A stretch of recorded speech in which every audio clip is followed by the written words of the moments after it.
కీర్తనలు 119, 164. నీ న్యాయ విధులను బట్టి రోజుకు 7 మారులు నిన్ను స్తుతించుచున్నాను. దావీదు రోజుకు 7 సార్లు దేవుణ్ణి స్తుతిస్తున్నాడు. దేవునికి ప్రార్థన చేస్తున్నాడు. దేవుని సన్నిధిలో గడుపుచున్నాడు. కానీ మనము రోజుకు ఎన్నిసార్లు ప్రార్థన చేస్తున్నాం?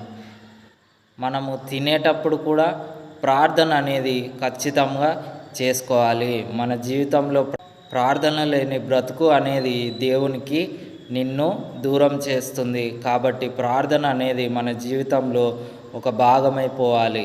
మనము ప్రతిసారి కూడా మనం దేవుణ్ణి స్తుతించడానికి మనం ఉదయము, మధ్యాహ్నము, సాయంత్రము మనకు వీలైన టైంలో ప్రార్థనలో గడపడం అనేది చాలా మంచిది. మనం జాబ్స్కి వెళ్తుంటాము, అప్పుడు ప్రార్థన చేయడానికి ఇబ్బంది అవుతుంది.